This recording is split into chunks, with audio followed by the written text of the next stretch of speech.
I'm sick of Dennis the Menace. I hate Dennis the Menace. I thought Dennis the Menace was a piece of garbage. I wouldn't watch the show for anything in the world.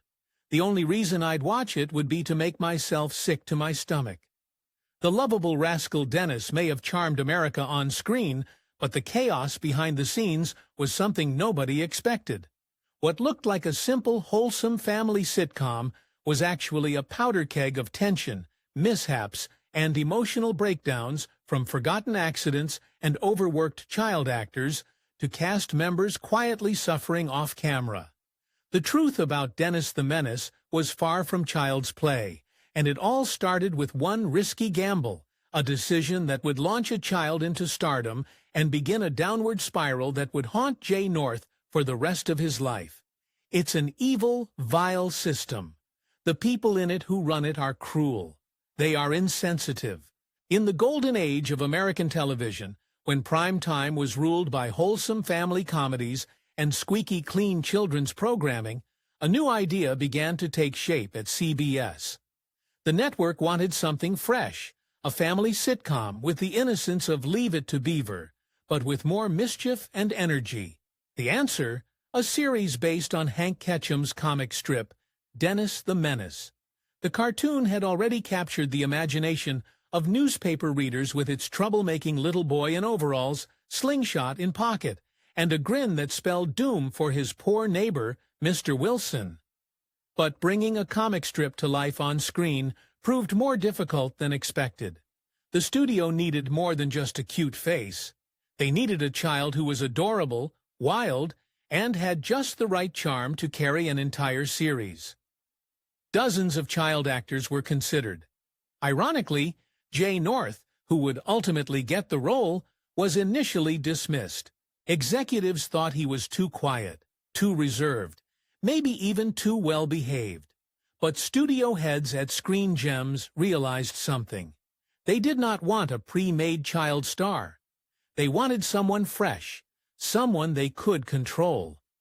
Jay North, with his wide eyes and soft-spoken manner, became their blank slate. He was only 6 years old, but already being nudged into a spotlight he did not ask for. His aunt and uncle, serving as his legal guardians, were eager to see him succeed. Dennis the Menace looked like their golden ticket. Jay was cast, and production ramped up quickly. Sets were built, scripts were finalized. The tone was carefully designed to match the comic strip's playful chaos. Fun for kids, nostalgic for adults, but even before the cameras rolled, cracks had started to show. Jay was not naturally rambunctious. Off-camera, he was shy and introverted, a boy who preferred quiet time to causing trouble. Producers ignored it. Jay's comfort did not matter, as long as he brought Dennis to life on screen. What no one realized was that pushing a child so far from who he really was, every single day, would come at a cost. The image of Dennis the Menace may have been picture-perfect, but behind it was a little boy already being pulled into something far beyond his control. Jay North was only 6 years old when he became a household name. On paper, he had the kind of face that casting directors loved. Bright eyes, a cherubic grin, and just enough mischief to fit the role. But behind the smile was a boy who never wanted any of it. Jay did not dream of stardom. He was quiet, introverted, and happiest when left alone with a book or a sketch pad. Yet overnight, he became Dennis the Menace, America's most recognizable child. From day one, Jay found himself trapped in a role that felt nothing like who he truly was.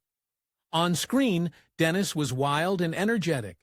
Off-screen, Jay was sensitive and withdrawn, struggling to understand why he had to behave like someone else. But the camera was rolling, and the pressure never let up. The network had bet big on the show's success, and Dennis, meaning Jay, was not allowed to have a bad day. His guardians and aunt and uncle managed every part of his on-set life. They were responsible not just for his care, but for overseeing his career. Image and income. Jay later described them as strict and emotionally distant. Support was rare, comfort was almost non-existent, and expressing stress or frustration was simply not allowed.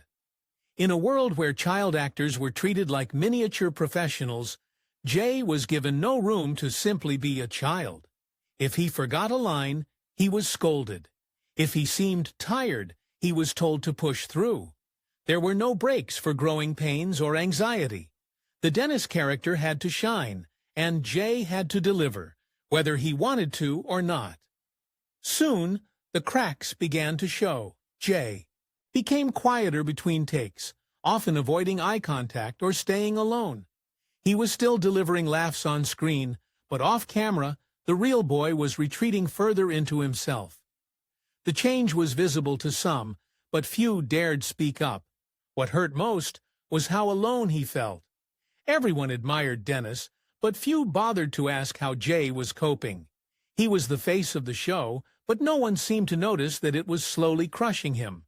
And as the pressure intensified, the set around him began to shift into something even more difficult to survive. To viewers at home, the set of Dennis the Menace looked like a picture-perfect slice of suburban life. Neatly trimmed lawns, spotless kitchens, and cheerful family moments filled every episode. But behind the camera, the reality was far less charming. What looked like carefree fun on screen was, in truth, a tightly controlled, pressure-filled environment where tension ran high. Jay North was not the only one feeling it. The entire production ran on a strict schedule, with little tolerance for mistakes. Directors demanded precision. Writers expected lines to be delivered word for word. Even the youngest cast members were held to adult standards. Improvisation was discouraged. Creativity took a back seat to consistency. And behind the scenes, few dared to challenge the rules. Jay's guardians helped enforce this rigidity. They were with him constantly, overseeing his performance and watching closely for any signs of deviation. Their relationship with the production crew was tense. Arguments broke out over Jay's behavior, his fatigue, or his growing discomfort. One crew member described the atmosphere as walking on eggshell.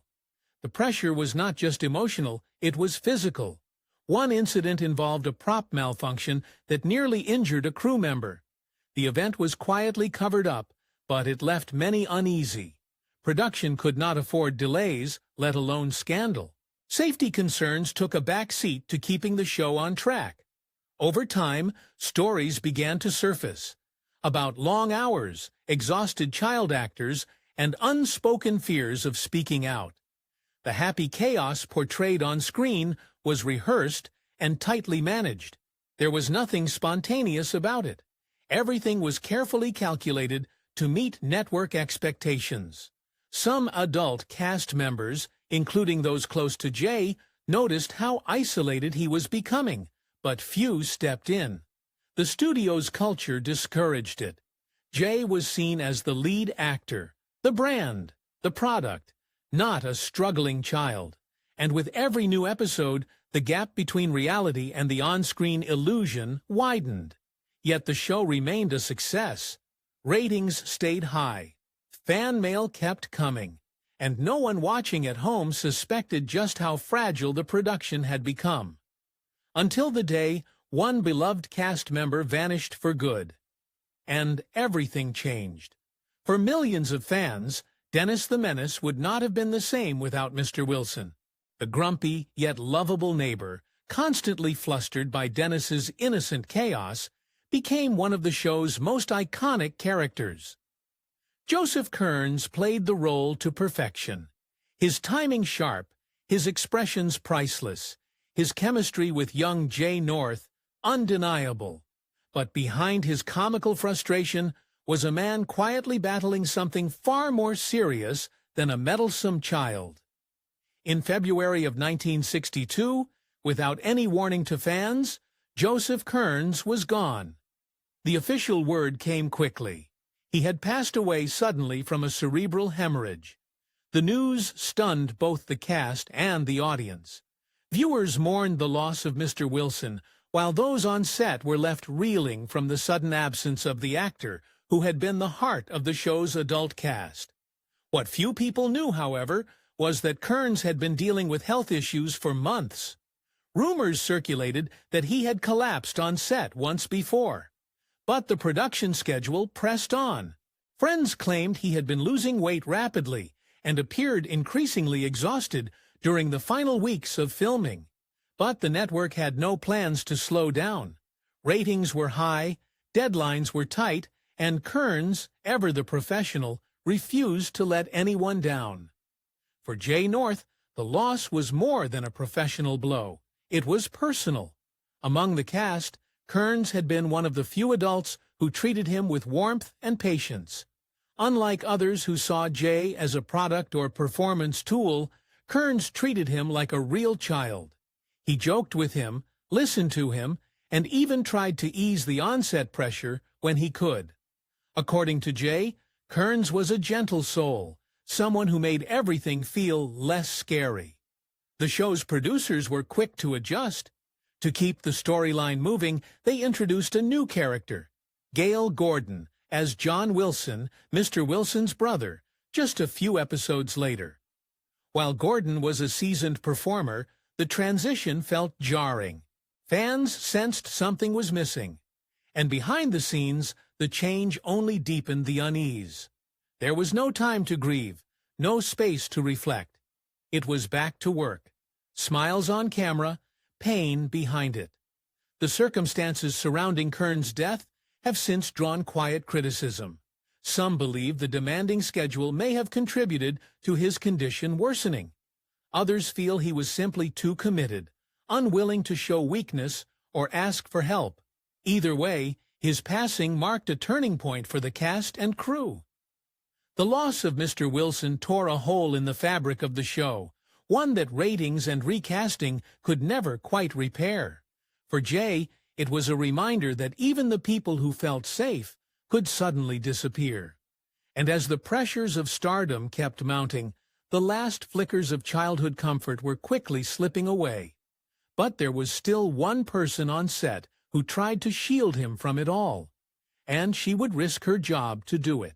On screen, Gloria Henry played the picture-perfect mother, patient, elegant, and always ready with a warm smile or gentle scolding when Dennis got out of hand. She fit the mold of the 1960s television matriarch flawlessly. But off-camera, Gloria was nothing like the passive housewife her character portrayed. In truth, she was one of the only people willing to push back when she saw something wrong, and what she saw behind the scenes deeply troubled her. Gloria joined Dennis the Menace with years of acting experience already behind her, and she quickly noticed how different this set felt. The energy was rigid, the tone professional to a fault, and the unspoken rule was clear: do not challenge the system. But Gloria had sharp instincts, and it did not take long before she grew uncomfortable with how Jay North was being treated. She could see the pressure mounting on the young boy, the fear in his eyes when he made a mistake, and the way his guardians hovered like watchdogs instead of protectors. From the very beginning, Gloria tried to create a safe space for Jay. While others kept their distance, she made an effort to connect with him between scenes, offering encouragement and light conversation. Sometimes it was as simple as sitting beside him during lunch breaks or quietly letting him know he had done a good job. Jay later said those brief moments with Gloria were the only times he felt seen as a person rather than a character. But Gloria's efforts did not go unnoticed by the higher-ups, and not in a good way.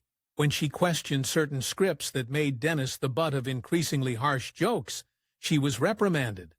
Producers reminded her of her place, warning her to stop interfering. At one point, she reportedly received word that her role could be written out entirely if she continued pushing back. It was a calculated threat, and one that nearly worked. Still, she would not back down. Gloria believed the show was slowly breaking Jay, and she refused to stay silent about it. Even if she could not change the system, she could at least be a buffer. Someone who would not look away while a child suffered under pressure. Her advocacy may have been subtle, but it mattered. Jay North himself would later credit Gloria Henry as one of the few people on set who treated him with true kindness. Over time, her influence helped make minor improvements. Scripts softened. Jay was given slightly more downtime between takes, and while the overall environment remained demanding, there was at least one adult who did not treat him like a product. In interviews decades later, Jay reflected on Gloria's support with genuine emotion, calling her the only person who really cared how I was feeling. But even with her quiet resistance, the damage was already being done. As the series neared its final season, Jay's exhaustion became impossible to hide. He was no longer just tired. He was unraveling, and the very fame that had once made him a star was now closing in on him from all sides. The collapse was coming, and when it did, nobody was ready. By the time Dennis the Menace entered its final season, the signs were impossible to ignore. Jay North was not just struggling, he was barely holding on. What had begun as a slow erosion of joy had grown into full-blown emotional exhaustion. The smiling, bouncing boy that fans adored had become quiet, distant, and withdrawn. And behind the scenes, those closest to him were either unable or unwilling to intervene. Jay was just 11 years old, but he had already endured more pressure than most adults. The demands of the show only intensified as its popularity soared. There were more promotional appearances, longer filming days, and growing expectations that he would embody Dennis, both on and off camera. He was flown across the country to appear at events, paraded in front of fans, and encouraged to always stay in character, even when he was tired, even when he was sick, even when he begged for a break. Former cast members and crew would later recall how different he had become. He no longer cracked jokes between takes. He barely interacted with other children. There were days when he would cry quietly in his dressing room, hoping no one would hear. And still, the cameras kept rolling. Jay later described those years as feeling like a prisoner, trapped inside a character the world loved, while the real boy disappeared in silence. What made it all worse was how isolated he felt. The more withdrawn he became, the more his guardians and producers interpreted it as attitude or unprofessionalism. Rather than offer support, they doubled down. He was told to shape up, to be grateful, to stop complaining. His guardians, acting as both his caretakers and business managers, reportedly dismissed his feelings as immaturity. They were focused on the money, the contracts, the next season, not the boy beneath the brand. At one point, Jay was so overwhelmed that he began intentionally sabotaging takes, hoping that repeated mistakes might give him a reprieve. Instead, it earned him more scolding and more pressure. He was accused of being difficult. In reality, he was desperate for someone to notice that he was falling apart. The toll extended beyond the set. At school, Jay was treated differently. Classmates saw him as a celebrity, not a peer. He struggled to make friends. Teachers reportedly showed him favoritism, which only deepened his sense of disconnection. He once said he felt like he was living in two worlds, one where he was worshipped by strangers, and another where no one truly knew him. As the final season wrapped, producers began exploring new directions for the show. Ratings had slipped slightly. Dennis was growing older, and the charm of the character was fading. But Jay did not feel relief. He felt discarded. After years of carrying the weight of an entire production, the end arrived not with celebration, but with silence. There were no heartfelt goodbyes, no therapy offered, no plans for easing him back into normal life. The spotlight simply shut off, and Jay North was left alone, famous, fragile, and completely unprepared for what came next. But years later, the world would finally hear his side of the story. And what he revealed stunned even his most loyal fans. When Dennis the Menace ended in 1963, Jay North vanished from the spotlight almost as quickly as he had entered it. The show had made him a star, but it had also taken nearly everything from him. His childhood, his trust in adults, and for a while, even his sense of identity. Without the structure of daily filming and the constant pressure to perform, Jay found himself adrift. He had no real plan, no guidance, and no idea how to be a normal teenager. In the years that followed, Jay attempted to continue acting, but the industry had already labeled him. To casting directors, he would always be Dennis, and for Jay, that label was a cage. He found it nearly impossible to land serious roles or be taken seriously as a young adult. The cheerful mischief that had once made him America's favorite troublemaker now became a burden he could not escape. As his career faded, so did his mental health. Jay battled deep depression, isolation, and a growing sense that he had been used and discarded. For a time, he cut off contact with nearly everyone from his past. He later admitted he struggled with anger, confusion, and long periods of silence where he would simply shut out the world. The fame had gone, but the damage had not. It was not until years later, well into adulthood, that Jay North finally began to speak out.